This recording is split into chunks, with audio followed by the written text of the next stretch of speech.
जय श्री कृष्ण। आज फिर बात करेंगे गौतम बुद्ध कैसे सिखाते थे कहानियों के माध्यम से। उनके शिष्यों को इंतज़ार रहता था, प्रतीक्षा रहती थी कि कब संध्या समय होगा और भगवान गौतम बुद्ध उन्हें कहानी के माध्यम से सिखाएंगे। तो ये कहानी भी नगर और सेठ की है। एक सेठ जी थे, नगर में रहते थे और एक बार उनके पास एक साधु आता है भिक्षा मांगने। तो वो साधु को भिक्षा देते हैं और कहते हैं कि मुझे आप कोई उपदेश दीजिए, ज्ञान दीजिए।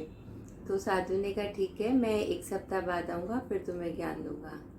तो सेठ जी बोले ठीक है। एक सप्ताह हो जाता, सेठ जी इंतज़ार कर रहे थे कि आज साधु महाराज आएंगे, कुछ उपदेश देंगे। तो उन्होंने बहुत सारे पकवान बनवा के रखे थे साधु महाराज के लिए। जब साधु आते हैं तो उन्हें प्रणाम करते हैं, तो साधु को कहते हैं कि आज आपके लिए मैंने इतने पकवान बनवा के रखे हैं, तो आप ले लीजिए। तो साधु ने कहा कमंडल आगे किया कि इसमें डाल दो।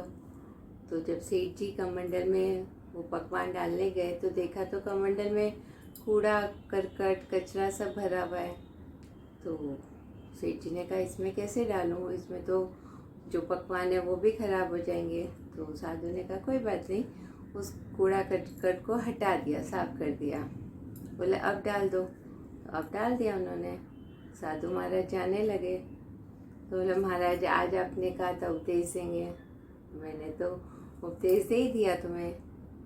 बोला आपने दे दिया, लेकिन मुझे तो ऐसा कुछ समझ में नहीं आया, आपने तो कुछ बोला ही नहीं। तो बोला मैंने बोला नहीं, लेकिन मैंने बता दिया तुम्हें कि क्या करना चाहिए। तो बोला आप प्लीज़ मुझे समझाइए।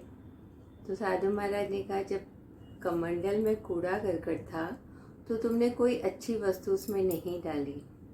ठीक इसी प्रकार हमारे मन में ईर्ष्या, द्वेष, लोभ और बहुत सारी ऐसी करकट ही बोलूँगी, कूड़ा करकट ही बोलूँगी, उनको वैसी सब भावनाएं रहती हैं।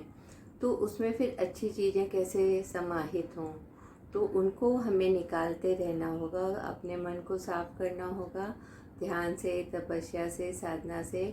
तभी हम अच्छी चीज़ों का उसमें समावेश कर सकेंगे।